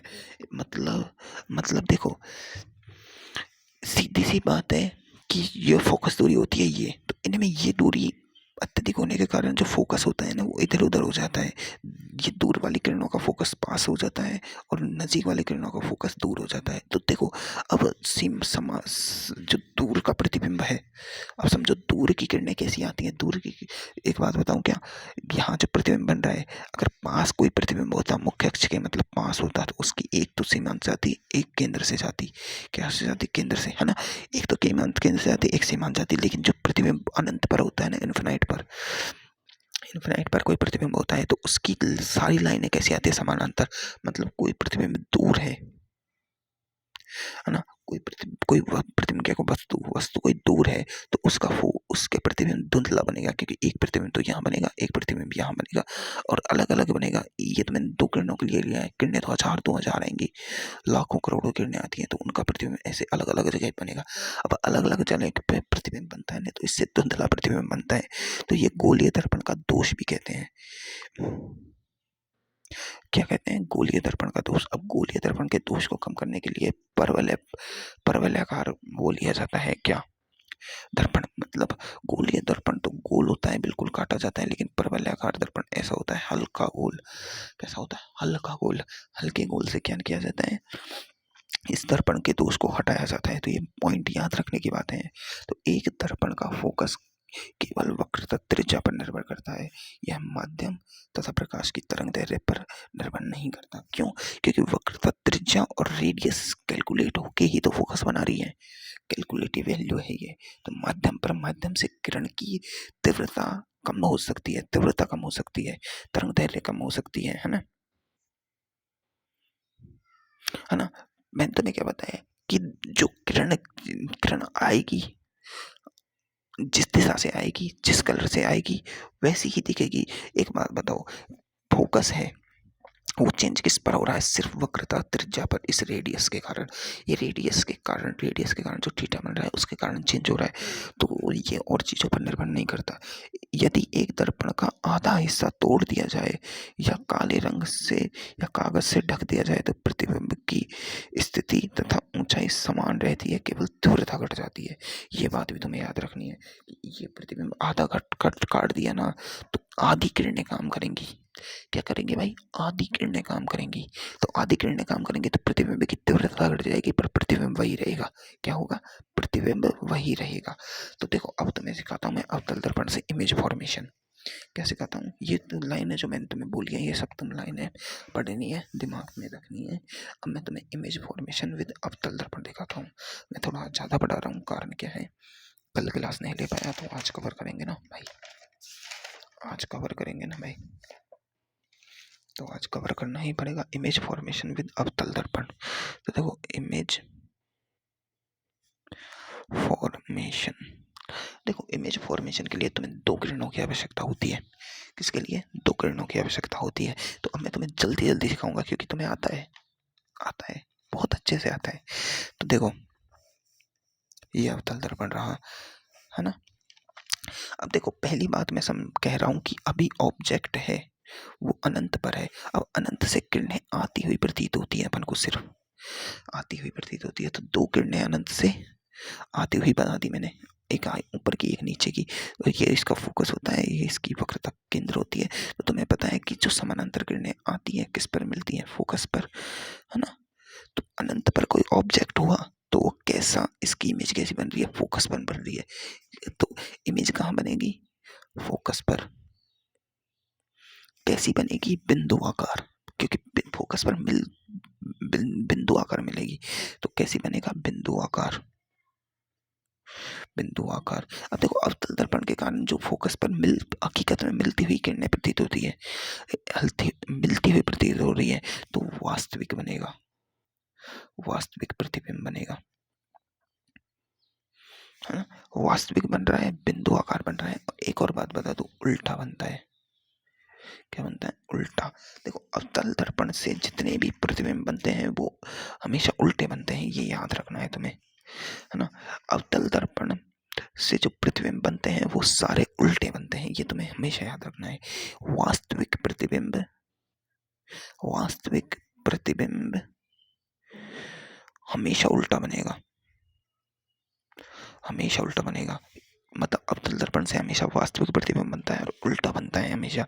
तो अपनी जो आंखें होती है ना, अपनी आंखें, ये भी वास्तविक प्रतिबिंब बनाती है, इसलिए वो उल्टा बनाती है। अपन को हर चीज उल्टी दिखती है।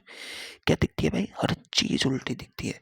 अब तुम कहोगे कि हाँ हर चीजें उल्टी है अपनी, अपन को जो सब दिख रहा है वो सब उल्टा है, सीधा कुछ है ही नहीं है। अब पर अपने अंदर, जैसे कहते हैं ना एआई पावर होती है, तो अपने माइंड की एआई पावर, एआई इंटेलिजेंस इतनी फास्ट होती है कि वो हर एक चीज को बहुत एंगल से फोटो लेता है, बहुत ज़्यादा एंगल से, इतने एंगल से लेता है कि वो अपने इमेज को इतना प्रोसेस करके दिखाता है, इतना प्रोसेस करके दिखाता है कि सारी चीज़ें अपन को सही दिखती है। पर हकीकत में जो आंखों के अंदर जो अगर माइंड को हटा दे, तो सारी अपने आंखों के लेंस को लिया जाए और लेंस को लेके अगर प्रतिबिंब बनाया जाए ना लेंस के लेके, तो सारी प्रतिबिंब उल्टे बनते हैं अपनी आंखों के। ये प्रैक्टिकल किया हुआ है, आंखों के लेंस से जो प्रतिबिंब बनता है सारा उल्टा होता है। तो तुम्हें पहला अनंत वाला सिस्टम समझ आएगा। देखो अनंत पर प्रतिबिंब कैसा है, वो अनंत पर वस्तु कैसी है, आभासी। कैसी है, आभासी, क्योंकि अनंत से पता ही नहीं कितनी दूरी से किरणें आ रही है। अनंत का मतलब समझ लो चांद, चांद अनंत भाई है। तो अपन को चांद वास्तविक दिखता है और छोटा दिखता है, दिखता है नहीं दिखता, दिखता है भाई। पर चांद कितना बड़ा है, इतना बड़ा है तुम देख नहीं सकते। समझ में आई बात है। तो देखो अगला पॉइंट, अगला पॉइंट देखो। अब मैं प्रतिबिंब को रख रहा हूँ अनंत, है ना, अनंत, अरे यार ये अनंत और वक्रता केंद्र सी और फोकस, अनंत और वक्रता केंद्र सी के बीच में मैंने ये प्रतिबिंब रख दिया। इसकी हाइट है ये h1, है ना। वक्रता केंद्र सी पर रख दिया। तो अब देखो एक किरण तो निकालो समानांतर, कहाँ से जाएगी, फोका, फोका से, सॉरी फोकस से जाएगी, है ना। एक किरण तुम कहीं से भी निकाल सकते हो, एक किरण तुम निकाल लो इस तरह से, ये पी पॉइंट से, ध्रुव से, ध्रुव से जितने एंगल पर आएगी ना उतने एंगल पर ही निकाल दो। जैसे ये वक्रता किरण गई, तो ये जितने एंगल पर जाएगी ना ध्रुव से, उतने एंगल पर तुम निकाल सकते हो।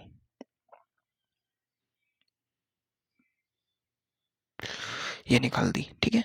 वक्रता केंद्र ये सी है ना, है ना। और या तुम निकाल दो वक्रता केंद्र सी से जितने एंगल पर जाएगी उतने एंगल पर वापिस आ जाएगी। तो देखो ये वाली किरण तो मैंने थोड़ा ढंग से नहीं बना पाया, ये वाली किरण देखो, ये तो इसकी परावर्तित किरण है, ये इसके, तो ये वाला प्रतिबिंब यहाँ बनता है उल्टा और छोटा, उल्टा और छोटा। ये प्रतिबिंब एच हाइट का है, ये एच डैश हाइट का है, ठीक है। तो देखो या तो तुम केंद्र से निकालो, देखो केंद्र से तुम्हें एंगल फिक्स करना होगा, क्योंकि केंद्र से निकालने पर तुम्हारा एंगल हल्का सा भी, देखो यहाँ छोटा एंगल है, यहाँ बड़ा बना दिया मैंने ये एंगल, तो ये दूरी कितनी हो गई, यहाँ पहुंच गई। अब भी ये इसके अंदर ही है, अब ये पॉइंट है जो इसके अंदर ही है, लेकिन हकीकत में ये बीच से में होता है, ठीक है। तो तुम्हें हमेशा थीटा एंगल अच्छे से लिखना है, ठीक है। तो देखो प्रतिबिंब कहाँ रखा है अपन ने, ऑब्जेक्ट कहाँ है, इन्फिनाइट और सी के बीच।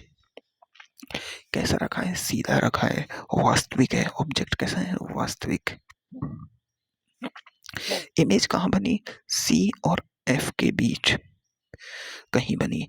इमेज कैसी बनी, उल्टी, छोटी और वास्तविक।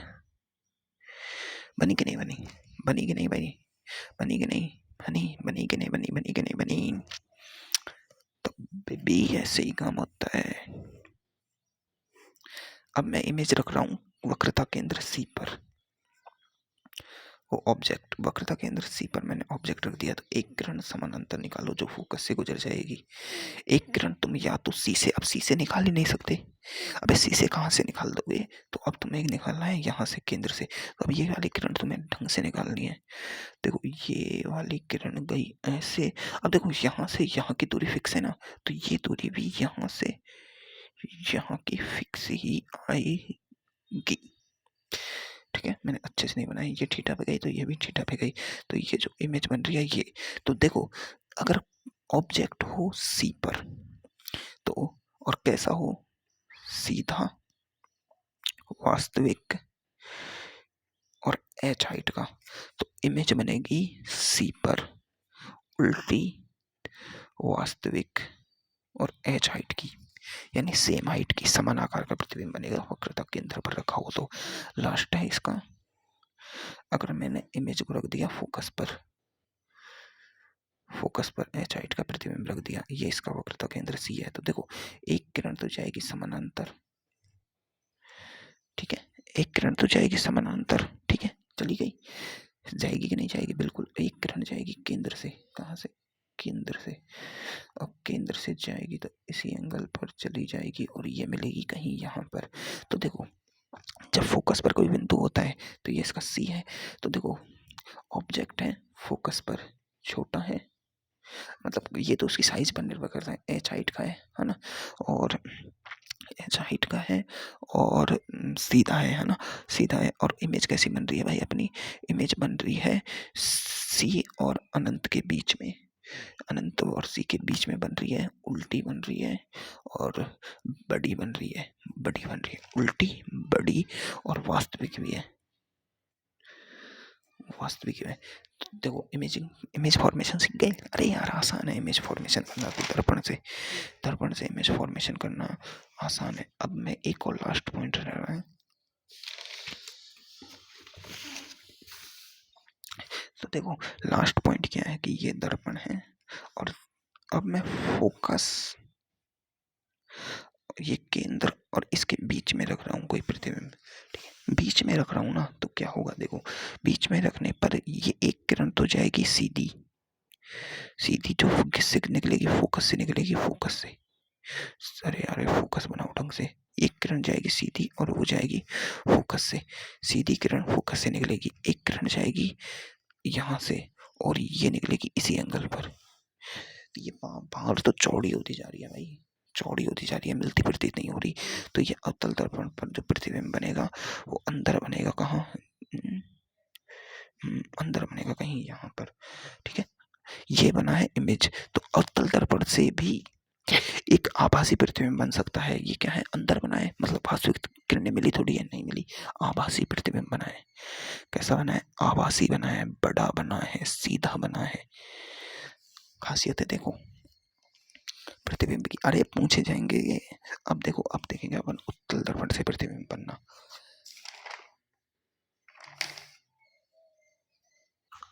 देखो उत्तल दर्पण के लिए प्रतिबिंब फॉर, देखो उत्तल दर्पण के लिए देखेंगे अपन, देखो उत्तल दर्पण दो ही प्रकार के प्रतिबिंब बनाता है बस, कितने, दो प्रकार के। देखो एक उत्तल दर्पण पर जो,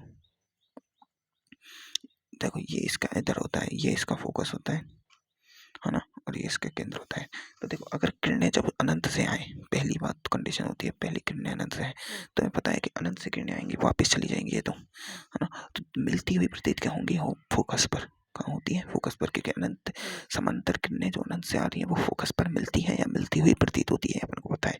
तो इमेज कहाँ बनेगी, इमेज बनेगी फोकस पर, तो कैसी बनेगी, आभासी बनेगी, पहली बात तो आभासी, छोटी बनेगी, और इसमें सीधी बनती है, किसमें, इसमें सीधी, क्योंकि ऊपर ही मिल जाएगी वो, ऊपर ही, ठीक है, आभासी सीधी, पर उसमें अवतल में उल्टी बनती थी, है ना, और बिंदु आकार, छोटी नहीं बिंदु आकार, बिल्कुल बिंदु आकार की, ठीक है। एक तो ये इमेज फॉर्मेशन होती है, एक दूसरी इमेज फॉर्मेशन अब उत्तल दर्पण की होती है कि जब किरणें अनंत व बिंदु P, ये बिंदु P है अक्ष पर, है ना। ये इन्फिनाइट है, इन्फिनाइट और बिंदु P के बीच में कोई प्रतिबिंब रखा हो, ये अब ये अनंत और बिंदु P के बीच में, जैसा कि अपने रोजमर्रा की जिंदगी में होता है। ये कहाँ है? ये है शीशा। शीशा है गाड़ी का। गाड़ी का रोजमर्रा की चीज़ों में क्या होता है कि जो वस्तुएं होती हैं गाड़ी के पीछे, जो गाड़ी होती है वो अनंत और बिंदु P के बीच में होती है, कहीं कहीं भी हो सकती है। इसमें कोई मतलब वक्रता केंद्र पर नहीं है, ऐसा कुछ नहीं होता है ना। ये कहीं भी हो तो देखो, पहली किरणें आएगी, सीधी चली जाएगी, कहाँ मिलेगी वो, कहाँ मिलती हुई प्रतीत होगी? वो फोकस पर। ये इसका फोकस होता है, तो फोकस पर जाएगी। ठीक है, ये गई, है ना। आभासी है, ये आभासी है, मिलती हुई प्रतीत हो रही है, आगे कदम तो कहते हुए है ना। एक किरण जाएगी कहाँ से? केंद्र की तरफ। एक किरण भेज दो इसके केंद्र की तरफ, देखो केंद्र पर गई तो उल्टी वापस आ गई। तो उल्टी जब जाएगी वापस, तो ये देखो जाई तो इधर है, और ये मिलती प्रतीत ऐसे होगी, देखो ऐसे, है ना। मिलती प्रतीत ऐसे होगी, तो ये प्रतिबिंब बनेगा यहाँ पर, छोटा, मतलब छोटा बना है ना, और आभासी बना है ना, और सीधा बना है, और F व P के बीच बना है। ठीक है, ठीक है, आभासी बना है, सीधा बना है, छोटा बना है। ठीक है, ये प्रतिबिंब बन गया। अब देखो उत्तल दर्पण का देखो दृश्य क्षेत्र कितना बड़ा है। अवतल दर्पण होता है इसकी जगह, तो इसका दृश्य क्षेत्र यहाँ और यहाँ खत्म हो जाता है, इतना ही। लेकिन उत्तल दर्पण का दृश्य क्षेत्र यहाँ और यहाँ, जितना ज़्यादा एरिया इधर जाता जाएगा, उतना इसका जो एरिया है देखने का वो बढ़ता जाएगा। ठीक है, तो आज के लिए इतना ही।